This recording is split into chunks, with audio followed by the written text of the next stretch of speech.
Hi, my name is Richard Lercari. My brother Bob has asked me to demonstrate a restaurant technique for preparing risotto. But first we're going to talk about the equipment. I have two pots. This one's going to be used to heat my broth, and I have a ladle. This one's where I'm going to cook the rice. It has a heavy bottom to allow for even heat distribution. I have a wooden spoon for the mixing and a small tray. The tray is going to be the restaurant technique that was developed by Gualtiero Marchesi about 30 years ago. Prior to his innovation, he's actually considered to be the sort of the founder of modern Italian cuisine. If you were to order a risotto, it would take about 40 minutes in a restaurant. But because of his technique, you're able to accelerate that process. So on our way to the kitchen, I'm going to drop this tray off in the freezer. I'll see you in the kitchen. Into the kitchen, we're looking at the ingredients that we're going to be using. We're going to need a shallot, about 3 tablespoons. We're going to have some olive oil to saute the shallot in. We have the arborio rice, an imported Italian rice that's perfect for risotto. You'll need some white wine to stop the process of cooking. And we then have some chicken broth. In this case, the broth I'm using is chicken, but it could be any broth. It could be a vegetable broth or a fish broth. That's what you need basically for the rice. When it comes time to finish your risotto, you'll need some butter and Parmesan cheese. So I've prepared the basic ingredients for this risotto. We'll be making enough for maybe 6 to 8 portions.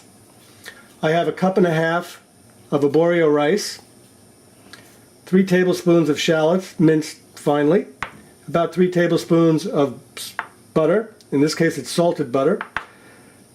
I have about 1/2 cup of Parmesan cheese.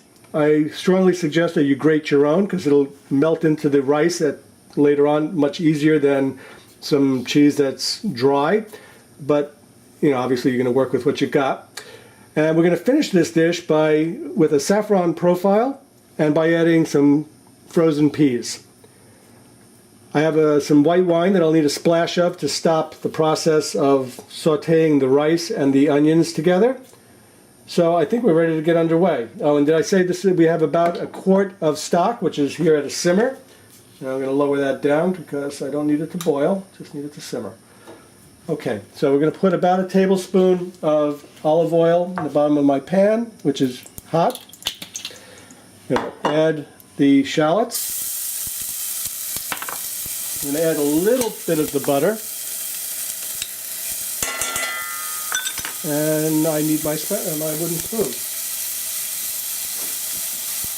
Okay, we're good. So this should not be up too high. Let's lower this down. Because the object here is to just sweat the shallots, not to brown them. So as soon as they start to clear up a little bit, it takes about 2-3 minutes, we'll add the rice.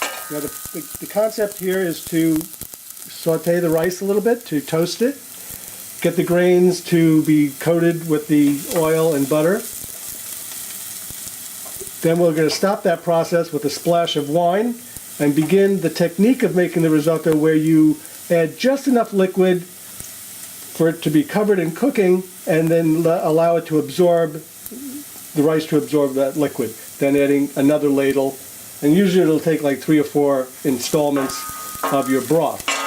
Okay, our onion is clear. We're going to be adding the 1.5 cups of rice. And we're going to stir this up so that the rice gets nicely coated. And we're going to toast the rice a little bit. Again, the flame is down pretty low, not too high. You'll see that the rice almost immediately starts to get a little clear, and you can see that bright white little center part. That's what gives the risotto its unique chew or bite. So this is an important part here for toasting the rice. And you can do this for 2, 3, 4 minutes. I don't think you should toast it much beyond that point. The idea here is not to brown the rice, it's just really to be sort of bringing it up to temperature, to which we'll then start adding our stock. Okay, so we've been toasting the rice for about 3.5 minutes. and I'm going to add our first liquid, which is going to be a splash of wine. Roughly, for this amount of rice, I'd say a little over 1/4 cup to a half. And I'm just going to sort of eyeball it.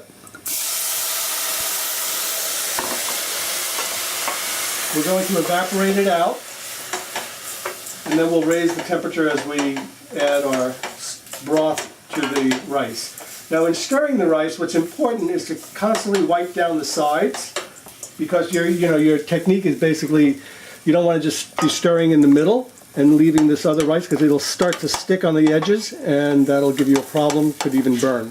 Okay, the wine has evaporated. Comes our first ladle of stock, which could be any broth. It could be a vegetable broth. If I were making a mushroom risotto, I would want to use perhaps a broth that I will have made from the porcini mushrooms by soaking them to impart more flavor to the rice. If I were making a very delicate risotto with asparagus, one thing I like to do is you cut the tips off and maybe the next inch or so for actual use in the finishing of the dish, but then use the stems to make a stock, if you will, that tastes a little bit like asparagus, and use that liquid to cook the rice. It imparts much more flavor to the rice. So the idea, sorry, I didn't turn this heat up. Let's get this heat turned up a bit. You don't want it too high, but you want it to be a good medium heat, because you want the rice to just absorb it rather quickly. And here again you can see that the kernels are translucent around the outside and there's a little bright white center part. Okay, that's what I was talking about before, that gives the risotto its chew. Now it's important to stir, because that's what starts to release the starches, which makes the rice creamy. The Italians call it cremosa, and it's a condition that the rice well, we'll see when we get to the end. So here the first ladle has just about been absorbed by the rice, and I don't want it to dry out, so I've got my next ladle ready. It's not, the ladle amount is kind of arbitrary, but you want to do it in several installments, and the idea again is to make sure you wipe down those sides so you don't have rice that's just sort of dry and baking onto the side of your pan. And again, stirring and absorbing this liquid into the rice. This process takes roughly about 12-15 minutes. It may take a little longer depending on altitudes and stuff, but that seems to be about right. And the idea here, employing Marchese's technique, is we're going to bring the risotto to about 3/4 cooking time, and then we're going to rapidly stop it, which is why we have the frozen pan. That allows us to then, when we want to, an hour later or so, to bring it out, use stock again to heat it up, and finish it off rather quickly so that you can serve it to your guests. You can see the liquid from the second ladle has been absorbed by the rice. We're going to put some more stock inside.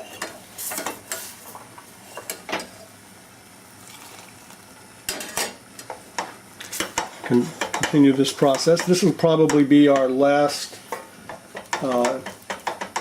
evaporation.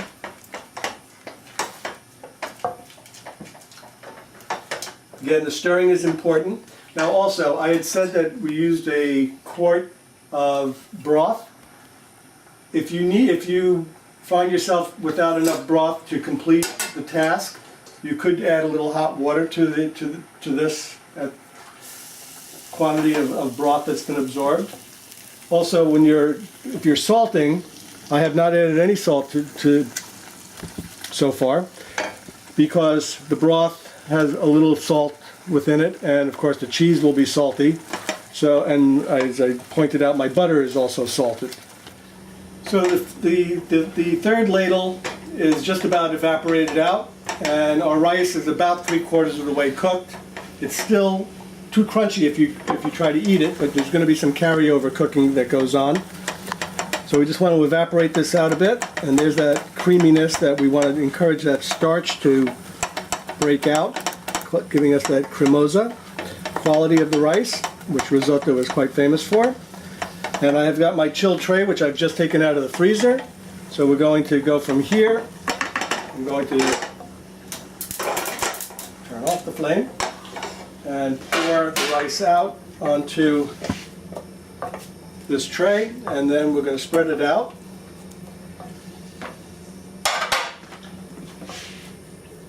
And the idea here is to stop the cooking process.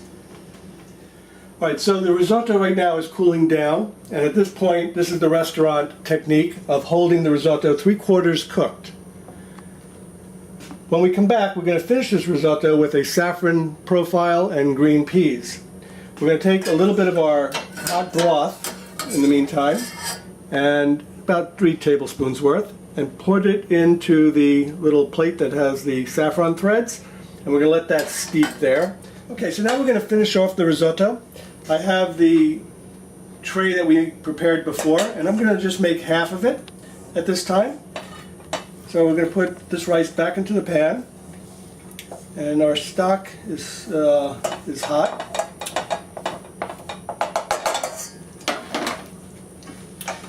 Put some fire underneath this. Now we don't really need a lot of stock, but you need enough stock to bring the rice back up to temperature. Remember, the rice isn't really fully cooked yet, and we're about to change the profile on this. Okay, so as soon as this starts to simmer, should be a moment if the rice is cold.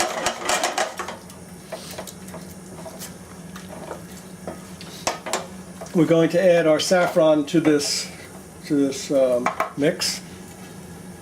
Okay, there we're starting to simmer a little bit. Now let's let it go a little bit more.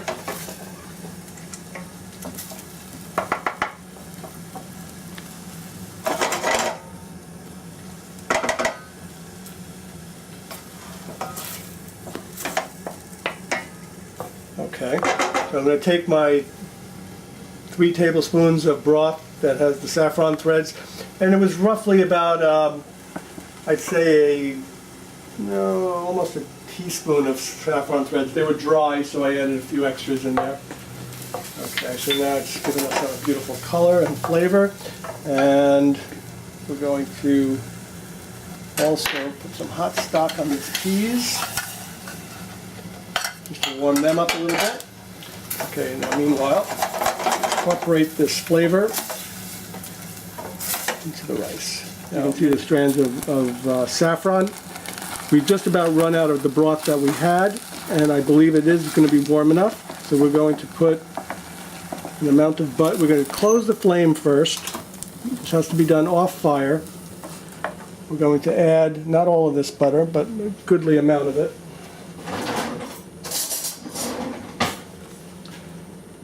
Okay, let's just start with this. This was 3 tablespoons, so I'm using a little over a tablespoon there.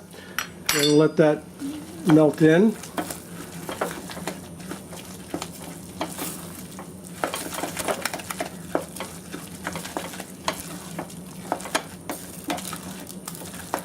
Okay, the butter is now incorporated. So now, almost. Now we're going to add the Parmesan, and I freshly grated this Parmesan and would recommend that you do the same because it'll go into the rice a lot quicker than something that's been ground a long time ago and has been sitting in a jar and is drier. So this was just over half a cup. So we'll put most of it in. You can save some for the table if you get it cremosa enough. Now you can see now that it's actually becoming creamy. Not quite there yet, but we can start to add our peas to this.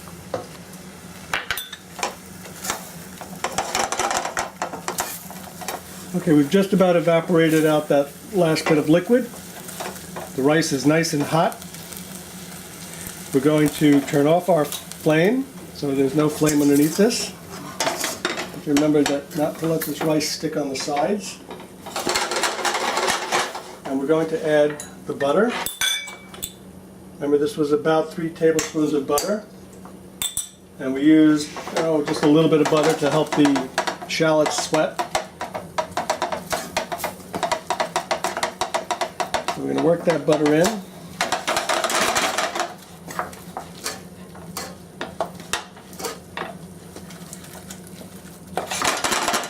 Now, when I had said that this recipe was for 6 to 8, we've only done half of the recipe in the finishing stage.